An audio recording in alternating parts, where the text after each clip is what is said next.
भगवान का मुखमंडल जिन्हें माना जाता है, ऐसे श्रीमद् वल्लभाचार्य जी की आज प्राकट्य तिथि है।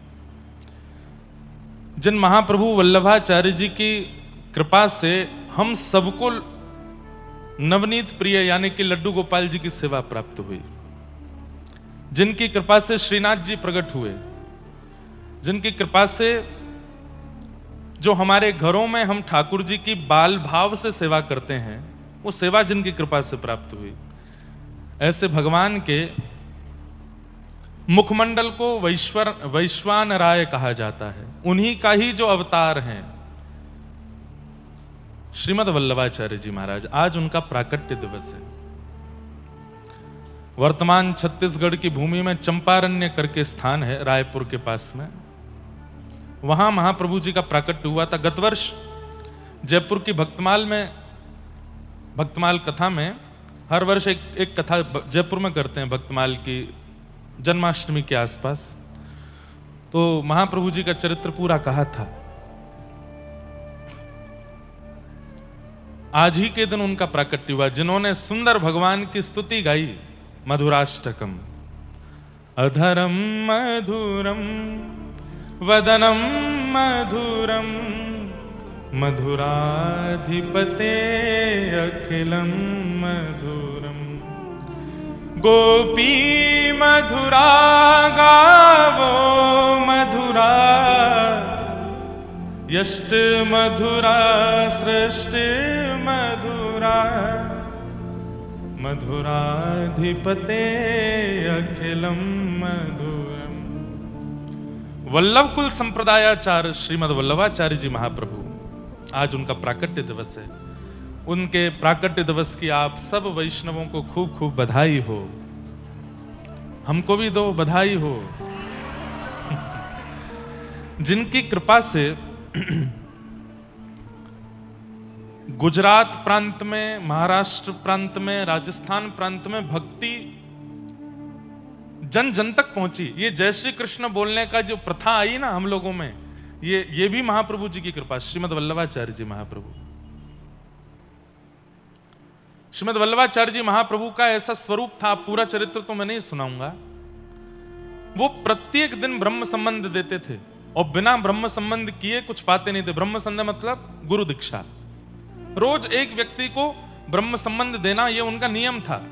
उनके लिए ब्रह्म संबंध शिष्यों की फौज बढ़ाना नहीं था, किसी एक व्यक्ति को ठाकुर जी के चरणों से जोड़ना। एक बात याद रखिएगा, ये गुरु शिष्य का संबंध बहुत, जैसे एक पतला धागा होता है ना, जरा तेजी से खींचो टूट जाता है, ऐसे ही गुरु शिष्य का संबंध है। उसके प्रति बहुत सेंसिटिव होना चाहिए, गुरुओं को भी और शिष्यों को गुरु के प्रति भी।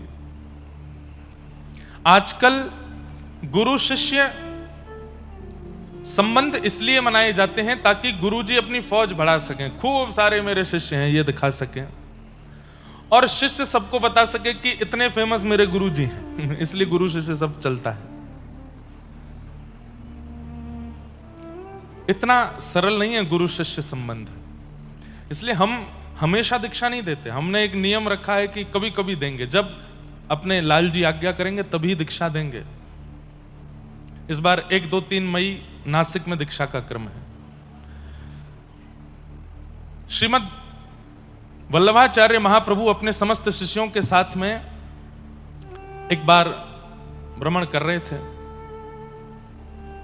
और व्रजमंडल के अंदर ही एक यमुना जी के तट पर वन में एक अजगर मरा पड़ा था, और मरा नहीं था, मरने की स्थिति में था। जगह जगह घाव हो गए थे और उन घावों पर चींटियां चढ़ करके, लाल चींटियां चढ़ करके उसको खा रही थी, और वो अजगर बस कभी इधर लेटता कभी उधर लेटता, प्राण निकलने वाले थे। वल्लभाचार्य महाप्रभु ने जब उस अजगर को देखा तो देख करके मन में विचार करने लगे, हे प्रभु, इतनी वेदना, इतना कष्ट। अरे कोई व्यक्ति 84 लाख योनियों में से कोई एक बन गया, ये उसके ऊपर बहुत बड़ी, ये उसका बहुत बड़ा एक पाप ही है। कोई चूहा बन गया, सर्प बन गया, कुकर सुकर बन गया, इसका मतलब क्या है? वो अपने मानव जन्म में किए हुए पाप के कारण ये बना है।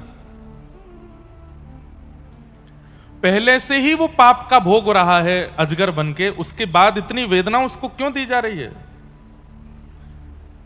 तब ठाकुर जी ने आज्ञा देते हुए वल्लभाचार्य जी को बताया, बोले अजगर जी जो हैं ये पूर्व जन्म में गुरु जी थे और इन्होंने इतने शिष्य बनाए, इतने शिष्य बनाए, इतने शिष्य बनाए, शिष्य बनाते चले गए, लेकिन उन शिष्यों के उद्धार का कुछ भी नहीं किया इन्होंने।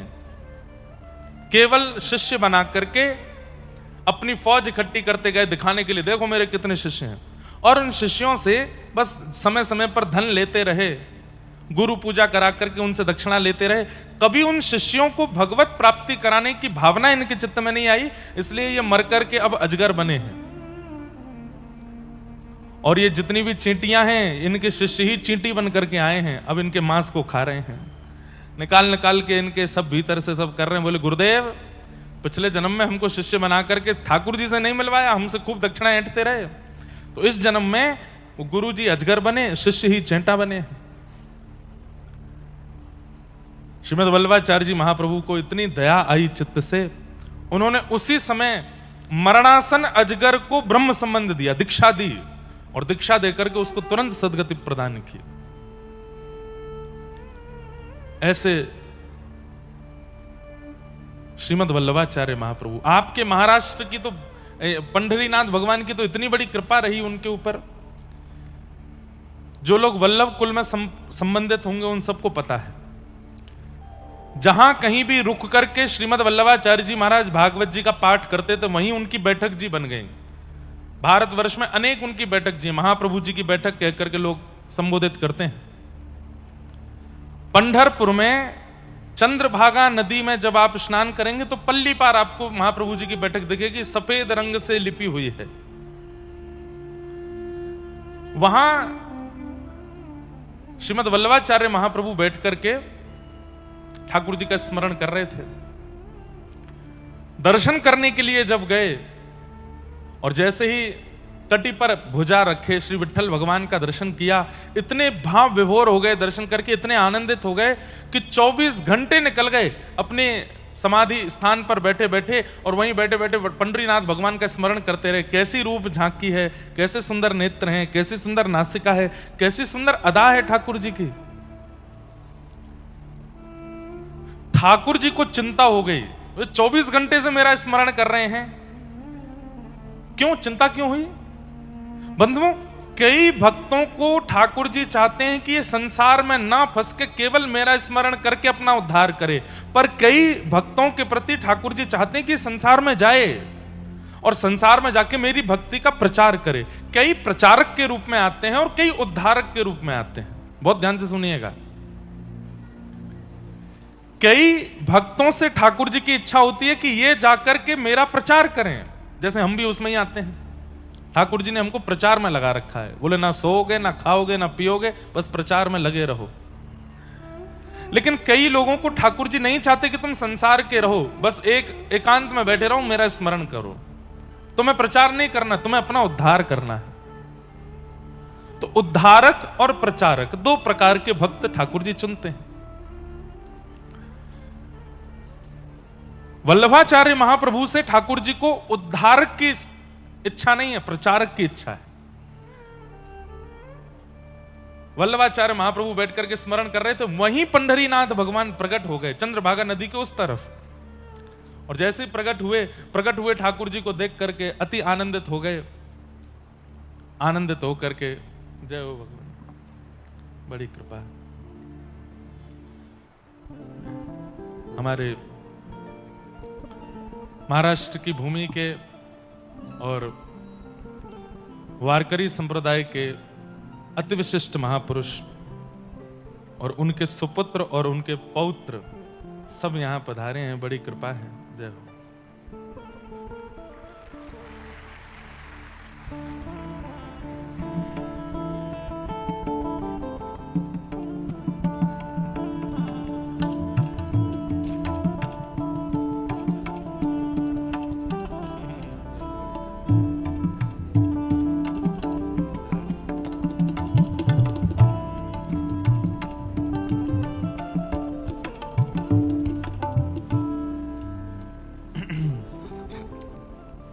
हमारे श्री गोविंद दादा, जिनको खूब प्रेम, हमको जिनसे खूब प्रेम प्राप्त होता है, ऐसे गोविंद जी आए हैं। उनके दोनों सुपुत्र भी पधारे हैं। 2 वर्ष पूर्व जब नासिक में 1 मास तक रह करके अनुष्ठान और कथा करने का अवसर मिला था, तब आपका सानिध्य, आपके पितामह का सानिध्य खूब हमें प्राप्त हुआ। तब से ही खूब स्नेह प्रेम है। आज आप कथा में पधारे, आप सबकी ओर से भी आपको बहुत बहुत अभिनंदन, खूब खूब प्रणाम। वहाँ हम नासिक में जब कथा करते थे तो रात्रि के समय आप कभी कभी बैठ करके नामदेव जी, तुकाराम जी, ज्ञानेश्वर माउली के सुंदर सुंदर भाव हमको बताते, ज्ञानेश्वरी के भाव हमको बताते। आपके पुत्र आकर के कई संस्कृत की सुंदर रचना करते हैं, कई सुंदर सुंदर भाव बताते। इतने सामान्य, इतने सहज रूप में रहते हैं। हम कोई निंदा रूप में नहीं कह रहे हैं, पर हमारे उत्तर भारत की तरफ अगर थोड़ा चले जाते हैं तो वहां थोड़ी विद्वत्ता आने पर, थोड़े अनुष्ठानिक होने पर अहम बहुत जल्दी आ जाता है। लेकिन महाराष्ट्र की भूमि में पता नहीं कैसी धन्यता है कि यहाँ अतिश्रेष्ठ विद्वान होने के बाद भी, अनुष्ठानिक होने के बाद भी, भगवत कृपानुरागी होने के बाद भी अहम स्पर्श नहीं करता। ये बहुत अच्छा है। हमारे अभी आज हम और हमारे पंडित जी बात कर रहे थे, हमारे उत्तर भारत में गायत्री पुरुषण करने वाला आपको 1000 घर में एक परिवार मिलेगा, उसमें भी एक व्यक्ति मिलेगा, और वो व्यक्ति भी इस वक्त धरती पर होगा नहीं, जा चुका होगा, गायत्री पुरुषण करने वाला।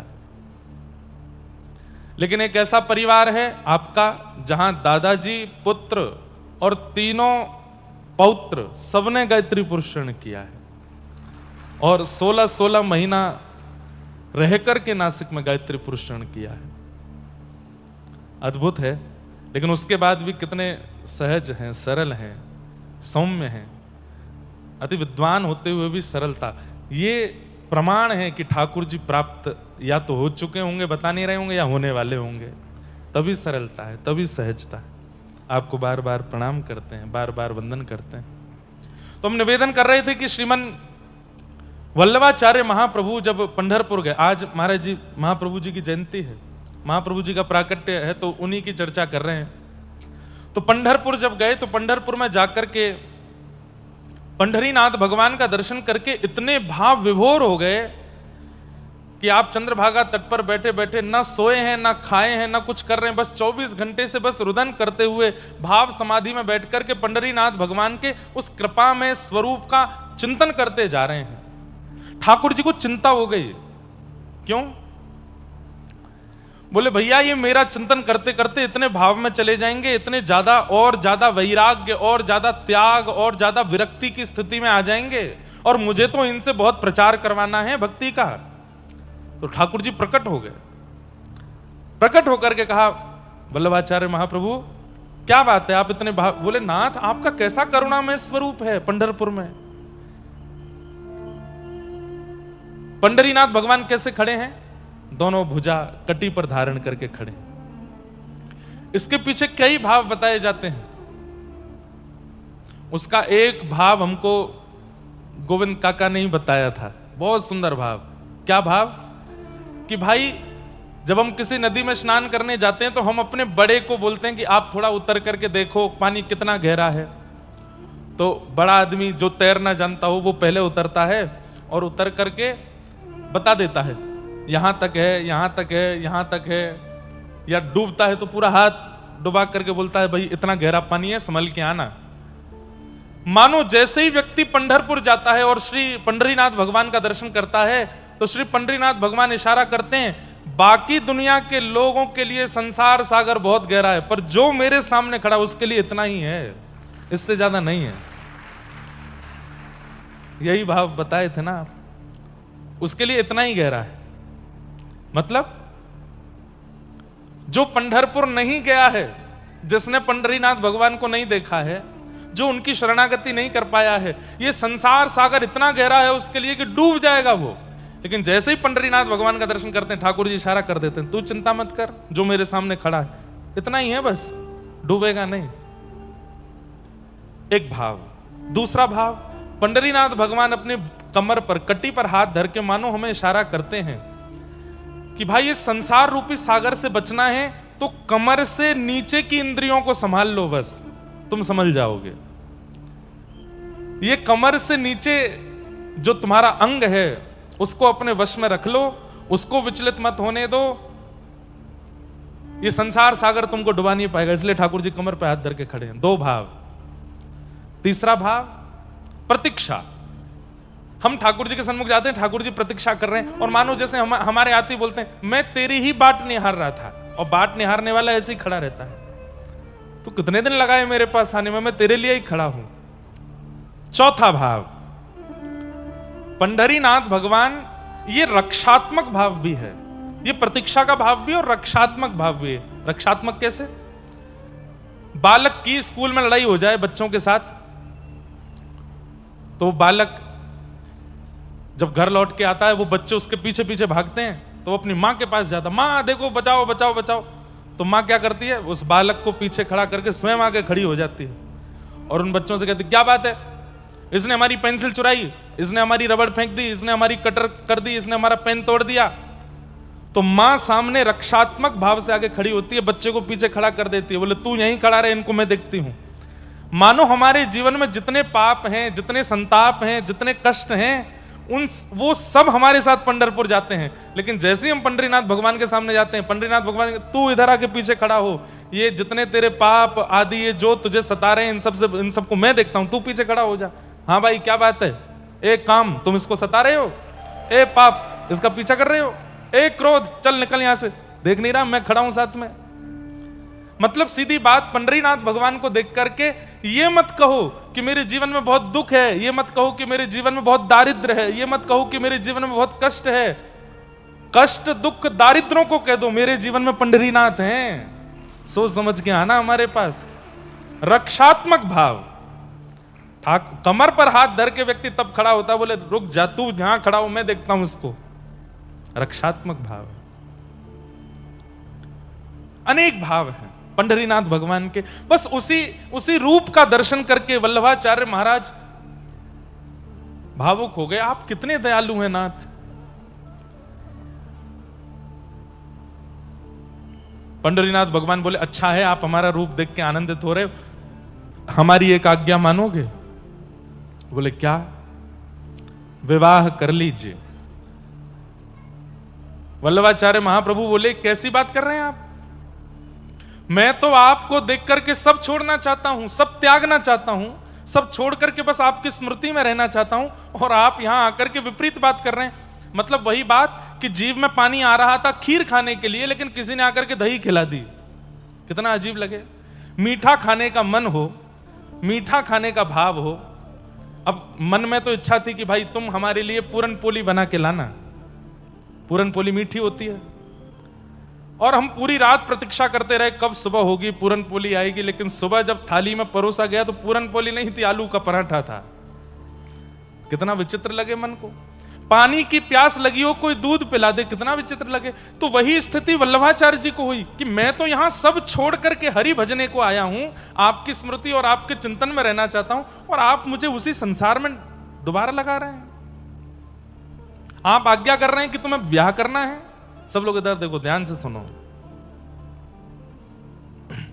ठाकुर जी बोले हमें आपसे प्रचार करवाना है भक्ति का,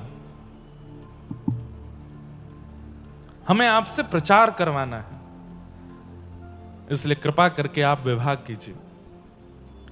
अब देखो, ये सत्संगी व्यक्ति का लक्षण है कि उसकी बुद्धि इतनी मेधावी होती है कि कभी ठाकुर जी अगर माया में फंसाना भी चाह रहे होंगे तो वो भक्त वहां से भी निकल जाएगा। ये सत्संग से होता है। जाढ्यम धियो हरति सिंचति वाच सत्यम मानोन्नति दिशतु पापम पा करोति लक्ष्मी तनोति वितनोति च दिक्षु कीर्ति सत्संगति कथय किम न करोति पुंसाम। सत्संग सब कुछ देता है व्यक्ति को, इसलिए रोज कथा सुना कीजिए। 10 मिनट सुनो, 20 मिनट सुनो, यूट्यूब पर सुनो, इंस्टाग्राम पर सुनो, कहीं भी सुनो, बिना सुने रहना नहीं है, रोज सुनिए। क्यों? सत्संग सुनते सुनते सुनते सुनते बुद्धि, मन, जीव नेत्र सब योग्य होते चले जाते हैं। किसी दिन अगर ठाकुर जी आ गए सामने तो ठाकुर जी बड़े चतुर हैं, अपने बात के जाल में आपको ऐसा फंसा देंगे कि आप दोबारा संसार में ही गिरोगे जाके। कैसे? गोपियां सब छोड़ करके रास के लिए गई हैं ठाकुर जी के पास, और ठाकुर जी उन गोपियों को क्या समझा रहे हैं? भर्तु शुश्रूषणम स्त्रीणाम परो धर्मो यमाय तद्बंधुनाम च कल्याणम प्रजानाम चानुपोषणम। स्त्रियों का धर्म क्या होता है, ठाकुर जी ये उनको समझा रहे हैं। पति के प्रति कैसा व्यवहार करना चाहिए, सास ससुर ननद ससुराल बच्चे, स्त्रियों का धर्म क्या होता है। मैं और आप होते तो डर के मारे भाग गए होते कि नाथ गलती हो गई, हम गलत आ गए आपके पास। लेकिन गोपियां घबराई नहीं, बोले कितना भी हमको स्त्री धर्म बताओ, आपके सन्मुख ना कोई स्त्री है ना कोई पुरुष है, सब भक्त हैं और हम आपको प्राप्त करने आए हैं। चाहे आप कितना भी पति की महिमा बताओ, हम लौट के जाने वाली नहीं है यहां से, आपको प्राप्त करेंगी। मैवं विभोर्हति भवान कदितुम नृशंसम् संत्यज्य सर्व विषयांस्तव पादमूलम भक्ता भजस्व निर्मग। थोड़ा भाई तानपुरा बढ़ाओ। देवो यथादि पुरुषो भजते मुमुक्षु। नहीं गई गोपियां लौट के, कितना भी डराया ठाकुर जी ने, कितना भी पाप का भाव बता दिया, अरे स्त्रियां होकर के आधी रात परपुरुष के पास चली आई हो, नहीं गई लौट करके गोपियां। तो ठाकुर जी तो मिलते ही ऐसी बात करेंगे कि आप डर के मारे वापस लौट जाओगे। आपको इतना डरा देंगे कि भाई तुमने कितना बड़ा पाप कर दिया। ऐसे ही महाप्रभु वल्लभाचार्य जी महाराज से पंडरीनाथ भगवान बोले, तुमको संसार में जाना पड़ेगा, तुमको विवाह करना पड़ेगा, नहीं तो तुम्हारा जन्म लेना व्यर्थ हो जाएगा। तुम इसके लिए नहीं आए हो कि तुम अकेले बैठ के भजन करो, तुम इसके लिए आए हो कि तुम्हारे भजन से लाखों का उद्धार हो, करोड़ों का उद्धार हो। जाओ जाके भजन करो, जाके गृहस्थाश्रम में प्रवेश करो, विवाह करो। श्रीमद् वल्लभाचार्य महाप्रभु बोले, मैं आपकी आज्ञा मानूंगा, लेकिन बदले में मुझे कुछ और भी चाहिए, दे सको तो दीजिए। पंडरीनाथ भगवान बोले, क्या चाहिए? बोले पहले वचन दो, जो मांगूंगा सो दोगे। बोले देंगे।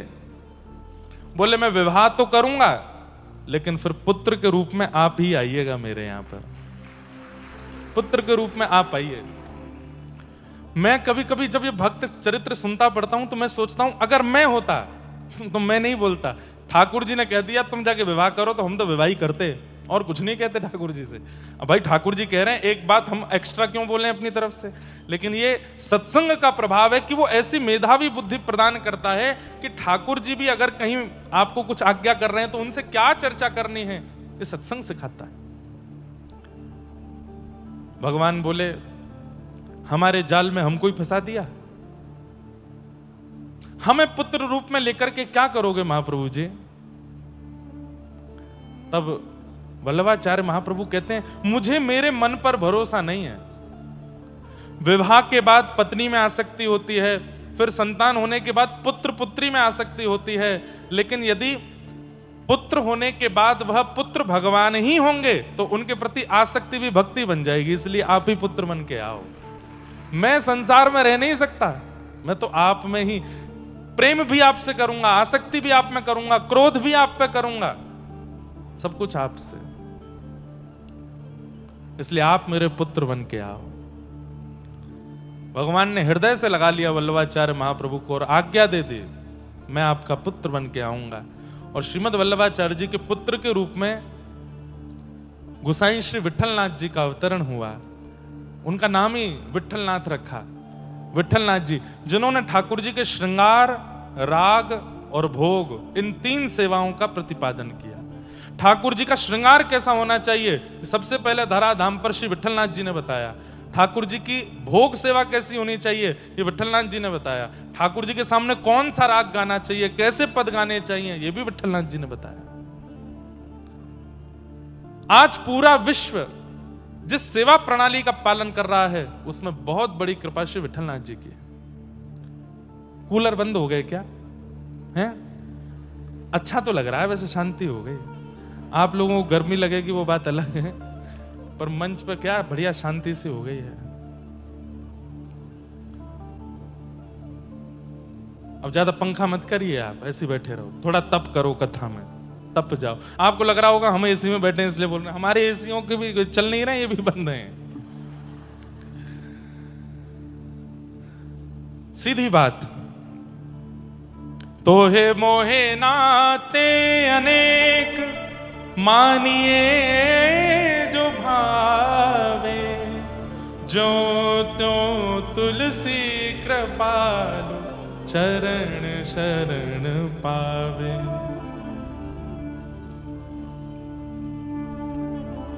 श्री वल्लभाचार्य महाप्रभु ने ठाकुर जी को पुत्र रूप में मांगा और गोसाई श्री विट्ठलनाथ जी के रूप में भगवान ही पधारे। ऐसे श्रीमन वल्लभाचार्य महाप्रभु का आज प्राकट्य दिवस है, उन्हें हम बारंबार प्रणाम करते हैं, बारंबार वंदन करते हैं। सबसे पहले लड्डू गोपाल इस पूरी धरा धरती पर यदि किसी के पास थे तो श्रीमन वल्लभाचार्य जी के पास। श्री नवनीत प्रियालाल जी आज भी श्रीनाथ द्वार में विराजमान है। श्रीनाथ जी के दर्शन के बाद बगल में अंगुष्ठ मात्र स्वरूप है बस, और ऐसे हाथ में वो लड्डू गोपाल नाम हम लोगों ने रख दिया, असली नाम उनका नवनीत प्रियालाल है। हाथ में नवनीत है, शोभित कर नवनीत लिए, घुटरुन चलत रेणु तन मंडित, गोरोचन तिलक किए, शोभित कर नवनीत लिए। सूरदास जी का बहुत अच्छा पद है। श्री सूरदास जी के गुरुदेव हैं जो अष्ट सखा हैं, उन अष्ट सखाओं में से 4 सखा जो हैं उनके गुरुदेव श्रीमद वल्लभाचार्य महाप्रभु, और 4 सखाओं के गुरु श्री गोसाई विट्ठलनाथ जी। बहुत सुंदर चरित्र है श्रीमद वल्लभाचार्य महाप्रभु का, जिनकी कृपा से आज पूरा विश्व ठाकुर जी के मंगल में दर्शन कर रहा। अरे इससे बड़ी और क्या कथा हो सकती है कि श्रीनाथ जी प्रकट हो गए गिरिराज जी से। सबसे पहले तो भुजा प्रकट हुई नाग पंचमी के दिन।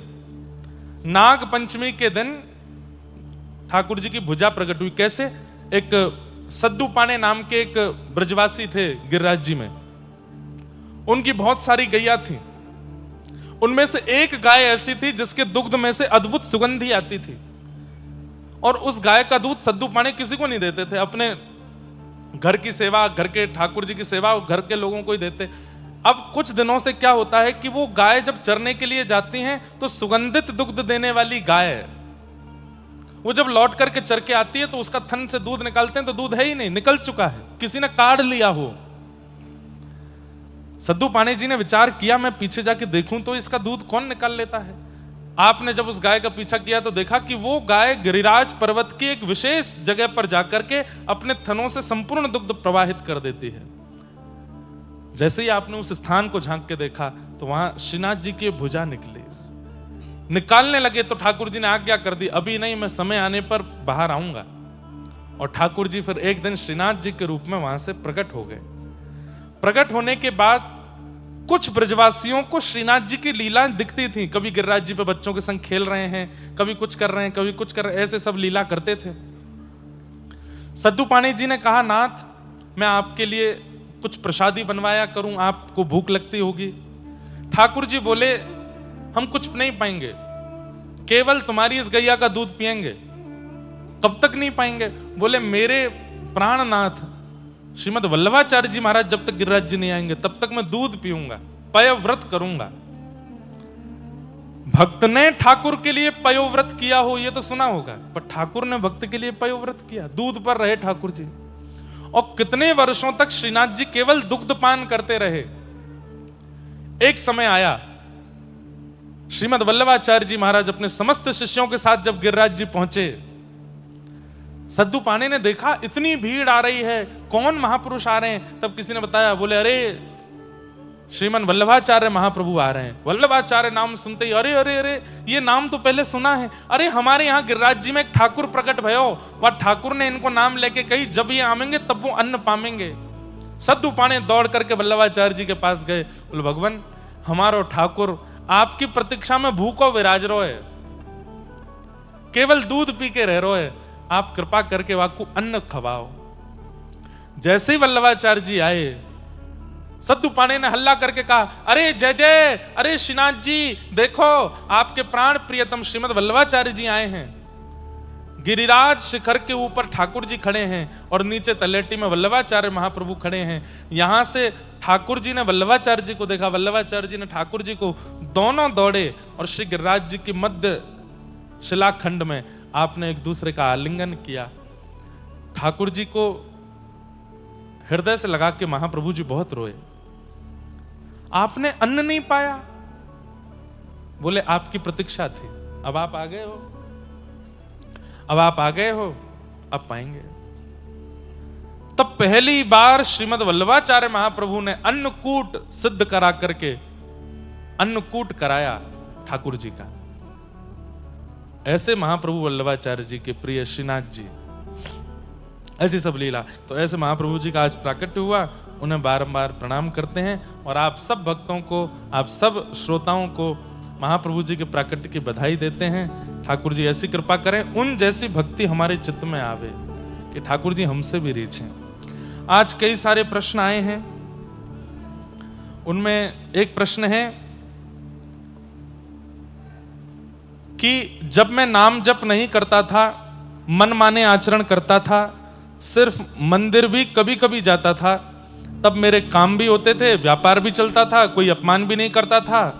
पर जब से मैंने नाम जप शुरू किया है, संतों के पास जाने लगा, मेरे जीवन की परेशानियां कम नहीं हो रही और ज्यादा परेशानी होती जा रही हैं। मुझे यह जानना है कि प्रभु, जब से नाम स्मरण के बाद मेरे जीवन में बहुत कष्ट है, कोई काम नहीं हो रहा, मुझे मार्गदर्शन करें कि अब प्रभु स्मरण के बाद भी मैं कष्ट क्यों पा रहा हूं, ऐसा क्यों? बहुत ध्यान से सुनिए।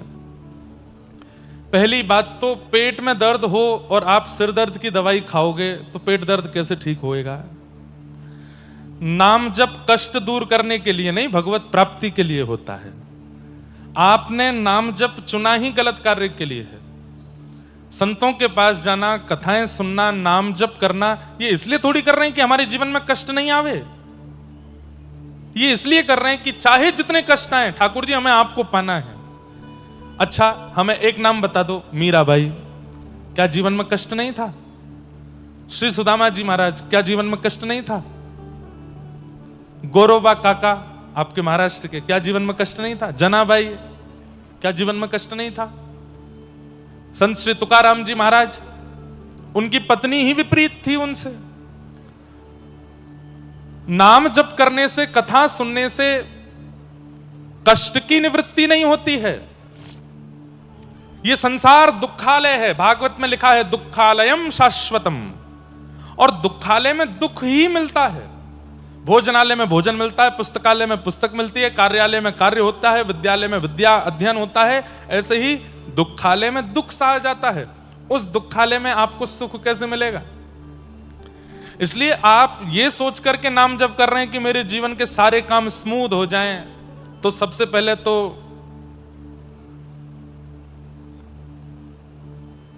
भारत के, विदेश के, अमेरिका के राष्ट्रपति को नाम जप शुरू कर देना चाहिए। दुनिया का सबसे अमीर आदमी था, क्या नाम था उसका? बिल गेट्स, उसको नाम जप करना चाहिए था, राधा राधा राधा राधा राधा, सारे काम स्मूथ होते। मार्क जकरबर्ग, फेसबुक का स्वामी, उसको नाम जप कर लेना चाहिए था। आज धनवान वही है, सुखी वही है जो नाम जप छोड़ के संसार के परिपूर्ण रूप में पड़ा है। लेकिन आप यदि ये सोच रहे हैं कि नाम जप से जीवन में सुख आ जाएगा, नहीं, ये कर्म बंधन है, ये तो जैसे है वैसे आएगा। आप नाम जप की स्थिति ठाकुर जी की प्राप्ति के लिए करिए, अपने जीवन को स्मूथ बनाने के लिए नहीं। मैं कथा करता हूं, व्यास मंच पर बैठता हूं, हमारे गोविंद काका कथा करते हैं, लेकिन क्या कथा करने से हमारे जीवन में केवल सुख ही है? ना, हमारे जीवन में बड़े कष्ट आते हैं, बड़ी विपत्ति आती है, बड़ी आपत्ति आती है। ये तो संसार का नियम है, यहां सबको भोगना पड़ता है, कोई नहीं बचता इन कष्टों से। आपको लगता है कि वो बहुत ज्यादा सुखी है, वो बहुत ज्यादा नहीं। इस संसार में जन्म लेकर के अंतिम श्वास तक जो व्यक्ति सुखी रहा, हो ही नहीं सकता। एक नाम नहीं बता सकते आप मुझे। सबके जीवन में कष्ट आता है, क्योंकि इसका नाम दुखालय है, यहां दुख आएगा ही आएगा। पर एक चीज होती है जो मैं हर कथा में कहता हूं कि नाम जापक व्यक्ति का स्वभाव ऐसा हो जाता है कि जपते जपते जपते जपते उसकी स्थिति ऐसी हो जाती है कि जीवन में कष्ट आता है, विपत्ति आती है, आपत्ति आती है और वो सुन्न हो जाता है, उसको फर्क नहीं पड़ता, फिर वो सहना सीख जाता है। बस इतना अंतर है कि संसारी व्यक्ति कष्ट सह नहीं पाता और नाम जापक व्यक्ति जीवन में आने वाले बड़े से बड़े विषाद को भी सह लेता है। नाम कष्ट को दूर करता है, वो बात की बात है, नाम सहना सिखा देता है, जूझना सिखा देता है, भजन लड़ना सिखा देता है। अब ये तो वही बात हो गई, मैंने जूडो कराटे सीखे, अब जूडो कराटे सीखने के बाद में अब मुझसे कोई लड़े नहीं, अरे ऐसे कैसे होगा? लड़ने आएंगे तो तुम जूडो कराटे सीख करके उसको डिफेंस कर सकते हो। नाम जप क्या है? डिफेंस करना सिखाता है। चाहे जितनी बड़ी आपत्ति शारीरिक आ जाए, संबंधिक आ जाए, बौद्धिक आ जाए, मानसिक आ जाए, पारिवारिक आ जाए, नाम जप जूझना सिखाता है, लड़ना सिखाता है। कष्ट दूर नहीं होगा, कष्ट से लड़ना पड़ेगा। ये तो वही बात हो गई कि अर्जुन महाभारत युद्ध के बीच में जाके कह देता, ठाकुर जी सुनो, क्या आप भगवान ही तो हो? बोले हाँ, बिना युद्ध करे मुझे जिता दो, आप तो भगवान हो। आपके सोचने से सब कुछ हो जाता है, तो एक काम कर दीजिए, क्या मुझे बाण ना चलाना पड़े, मुझे युद्ध ना करना पड़े और मैं हस्तिनापुर का विजयी हो जाऊं, ये महाभारत युद्ध में जीत जाऊं। ठाकुर जी नहीं कर सकते थे क्या? कर सकते थे। एक चुटकी बजा करके जो पूरी पृथ्वी का प्रलय कर देते हैं और केवल नेत्र तिरछा करके पूरी पृथ्वी का सृजन कर देते हैं, वो महाभारत युद्ध नहीं जिता सकते थे? अर्जुन को जिता सकते थे, लेकिन भगवान ने क्या कहा? युद्ध च, मैं साथ हूं, मैं रास्ते बताता रहूंगा, मैं समझाता रहूंगा समय समय पर जीत तो तुझे लड़कर के ही हासिल करनी पड़ेगी, तुझे जूझना ही पड़ेगा। नाम भगवान कृष्ण हैं और आप अर्जुन हो। अपने जीवन में आने वाली आपत्ति, विपत्ति, समस्या और ये जो आपने कुछ लिखा है, ये सब महाभारत के दुर्योधन, दुशासन, भीष्म पितामह, ये सब हैं, ये सब सामने आएंगे। डिफेंस तो आपको करना पड़ेगा, लेकिन बीच बीच में नाम जाप रूपी कृष्ण, सत्संग रूपी कृष्ण के पास जाते रहो, वो मार्ग बताते रहेंगे कैसे करना है।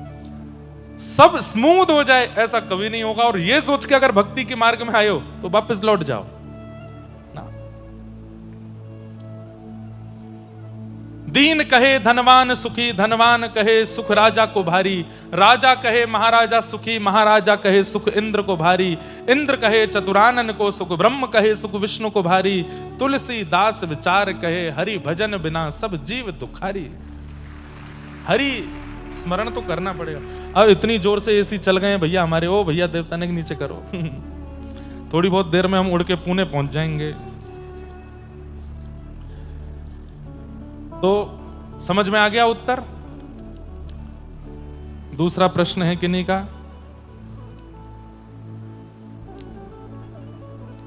किसी का प्रश्न है कि महाराज जी मेरा एक प्रश्न है कि आपने अपना नाम लिखा है और आप श्री राधा वल्लभ संप्रदाय से दीक्षित हैं।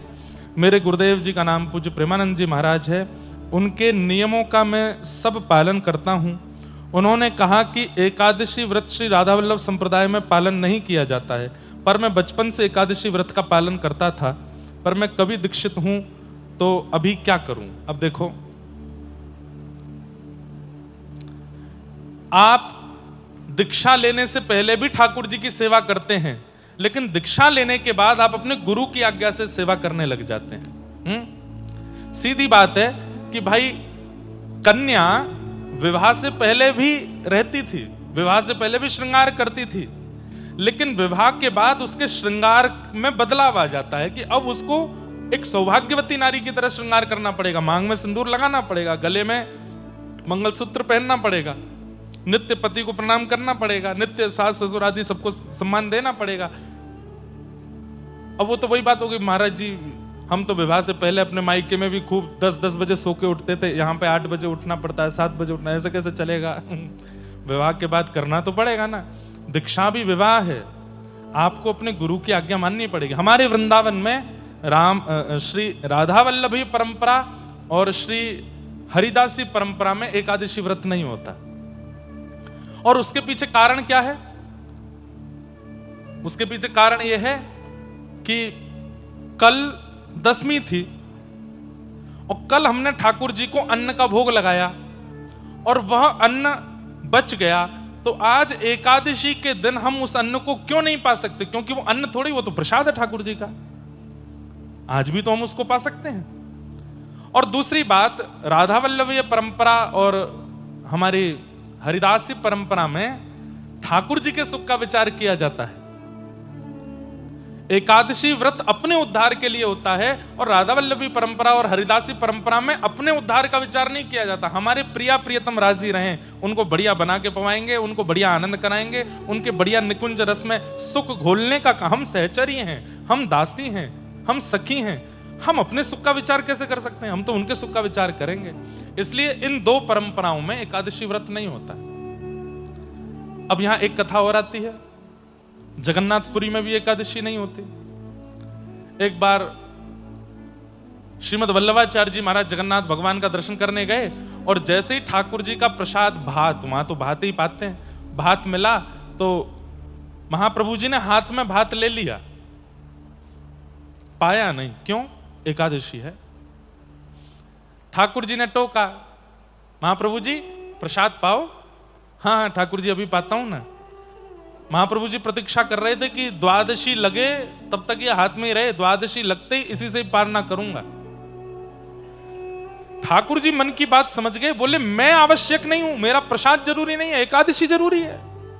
और द्वादशी लगते ही जैसे ही महाप्रभु जी ने पाया तो उतना जो भाग था वो श्वेत पड़ गया। खूब मिटाया लेकिन वो श्वेत नहीं गया। ठाकुर जी को जाकर ये क्या कर दिया? बोले कि जब हमारी नगरी में खड़े हो, हमारे सामने खड़े हो, तो आपने प्रसाद के प्रति अन्न बुद्धि क्यों रखी? वो अन्न नहीं है, वो प्रसाद है,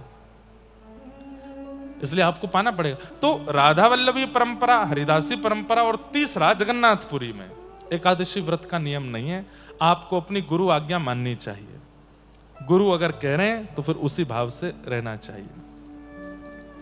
और रही बात आपको अपने बचपन से किए गए नियम पर ज्यादा वो है कि हम तो बचपन से करते आए, हमें करने का मन है, तो फिर उसमें कोई बात नहीं। लेकिन आज्ञा गुरुणाम अविचारणीयाम, अपने गुरु की आज्ञा पर विचार मत करो। फिर किन्हीं का प्रश्न है कि मैं पढ़ाई लिखाई करने बंबई चली गई हूं और वहां मुझे बिल्कुल विपरीत लोग मिल रहे हैं, मुझे बिल्कुल विपरीत लोग मिले हैं, अनुकूल नहीं मिल रहे, अब मैं क्या करूं? प्रहलाद जी का स्मरण करो। श्री प्रहलाद जी महाराज के पिता भी विपरीत थे, चाचा भी विपरीत थे, भाई बंधु भी विपरीत थे, सखा भी विपरीत थे, नगरवासी भी विपरीत थे, लेकिन सब विपरीतों के बीच में रह करके भी ठाकुर जी को भजा। जैसे बंधुओं, एक प्रेमी होता है, उसने अपने घर में कहा कि मैं उससे विवाह करना चाहता हूं। पिता ने मना कर दिया, मां ने मना कर दिया, बहन ने साथ छोड़ दिया, भाई ने साथ छोड़ दिया, मित्रों ने मना कर दिया, पड़ोसियों ने मना कर दिया, कुल गुरु ने मना कर दिया, कुंडली देखने वाले ने मना कर दिया, लेकिन आप अड़े ही रहे, चाहे सब एक तरफ हो जाए, मैं तो उसी का हूं। ठीक ऐसा ही प्रेम भाव ठाकुर जी के प्रति। सब आपके विपरीत हैं, सब खाने पीने वाले हैं, सब उल्टे सीधे हैं, लेकिन फिर भी आप ठाकुर जी से प्रेम करते हो, उन्हीं के ही रहो, प्रियतम बन के रहो। सब एक तरफ हो जाए, आप फिर भी उनका स्तवन करते रहो, और यही तो प्रेम में होता है, यही तो प्रेम है। अगला प्रश्न है, अगर पत्नी के पहले से ही गुरु दीक्षा ले रखी है और अब हम गुरु दीक्षा लेना चाहते हैं, तो मेरा प्रश्न है कि पति पत्नी के अलग अलग गुरु हो सकते हैं? बिल्कुल, अगर आपकी श्रद्धा किन्हीं और में है। लेकिन इसका मतलब ये नहीं कि पत्नी के गुरु जी की 24 घंटा मजाक उड़ाते रहो। उनके गुरुदेव का भी सम्मान करो और आप जहां दीक्षा लेना चाहो वहां ले सकते हो, ऐसा हो सकता है।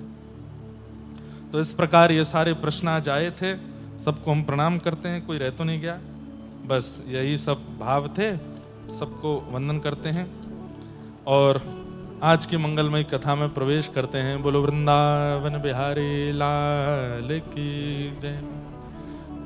जन्माद्यस्य यतोऽन्वयादितरतः चार्थे स्वविज्ञस्वराट् तेने ब्रह्म हृदय आदि कवये मुह्यन्ति यत्सूरयः तेजो वारि मृदां यथा विनिमयो यत्र त्रिशर्गो मृषा धाम्ना स्वेन सदा निरस्तकुहकं सत्यं परम धीमहि। श्रीमद् भागवत जी का पहला श्लोक है और इस श्लोक की व्याख्या में अनेक अर्थ किए जाते हैं। जो परमात्मा कभी जन्म नहीं लेते, लेकिन जिनके उपस्थिति से यह पूरी सृष्टि बनती है, सबका जन्म पालन और मरण जिनसे होता है, ऐसे जो परमात्मा है।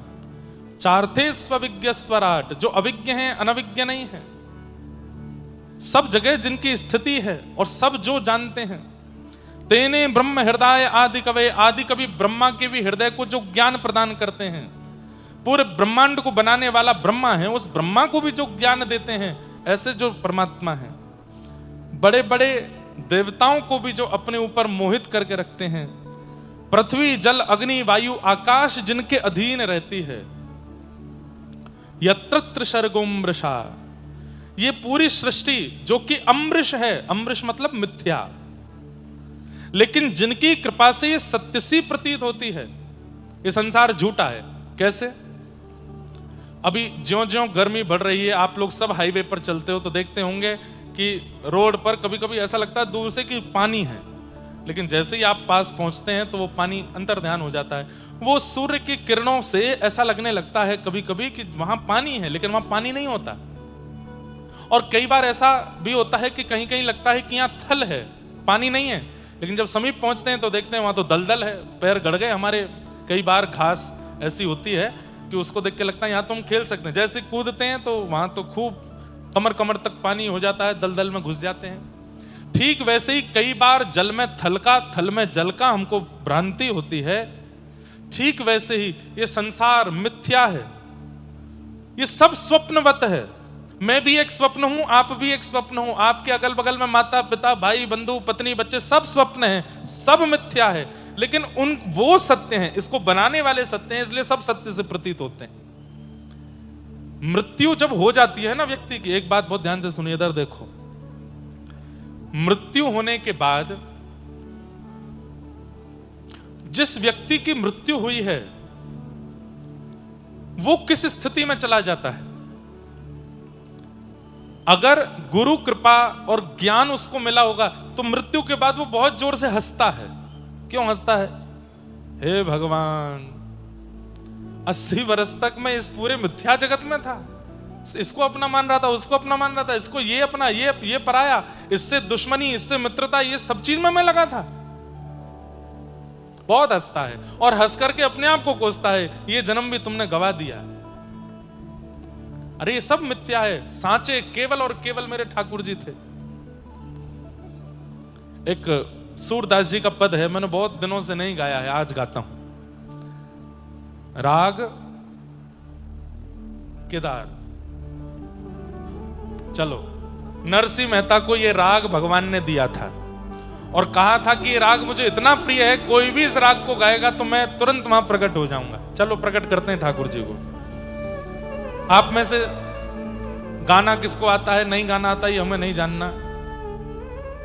राग का ध्यान मत दीजिएगा, अनुराग में गाइएगा, ठीक है? हमारे साथ गाना।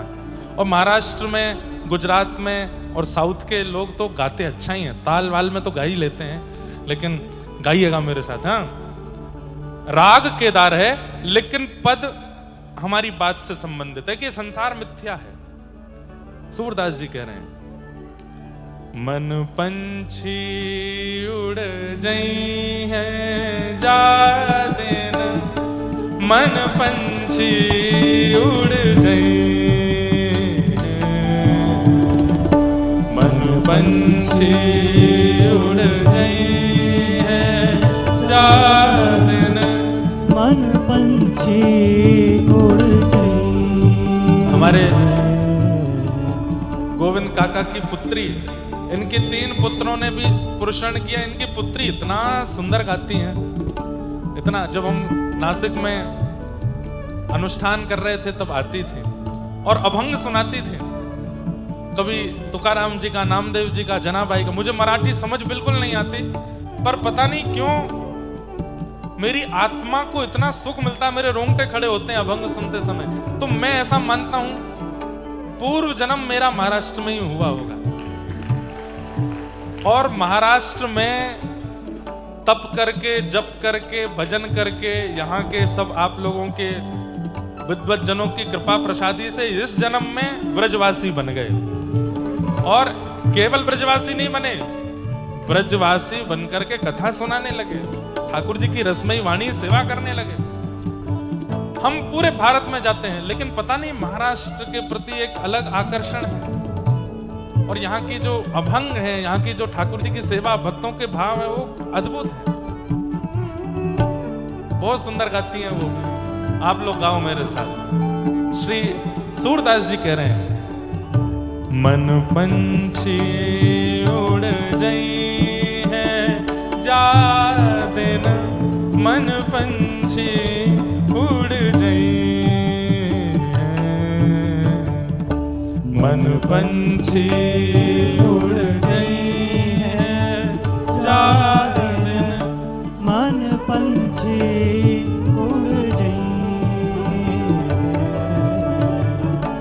ता दिन तेरे तन तरुवर के, ता दिन तेरे तन तरुवर के, ता दिन तेरे तन तरुवर के, दिन तेरे तन तरुवर के, सब ही पात झर जाई,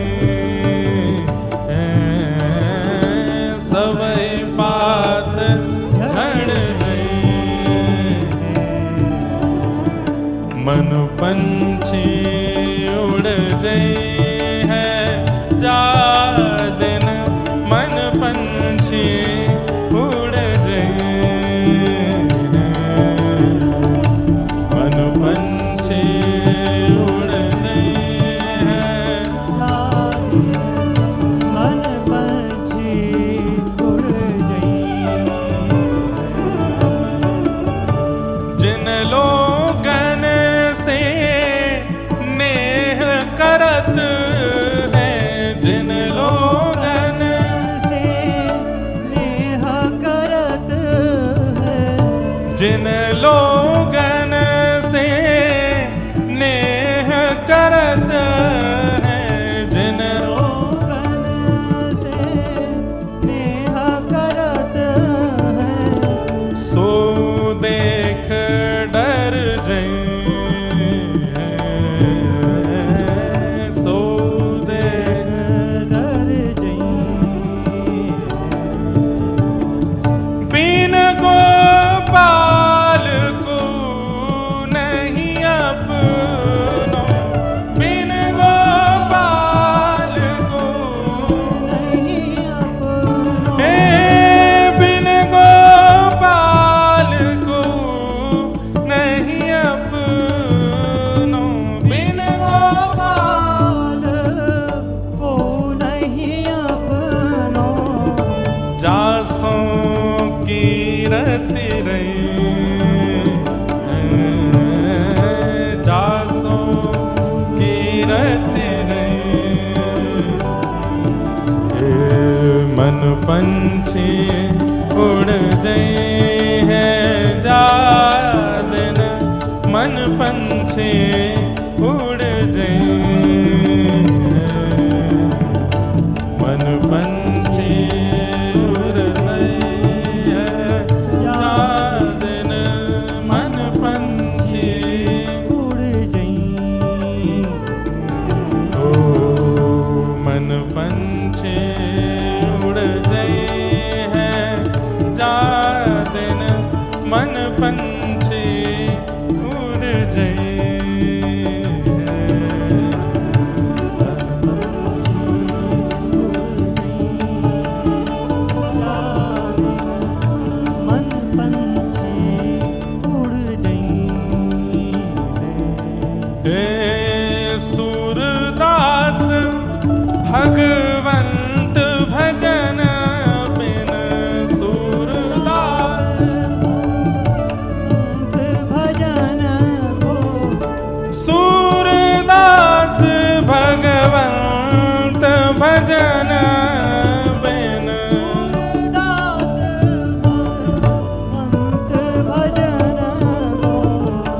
प्रथा सुजन्म गवई, प्रथा जन्म गवई, मन पंछी उड़ जाए हैं जा दिन, मन पंछी उड़ जाए, मन पंछी उड़ जाए जा दिन, मन पंछी उड़ जाए, मन पंछी उड़ जाए, मन पंछी उड़ जाए।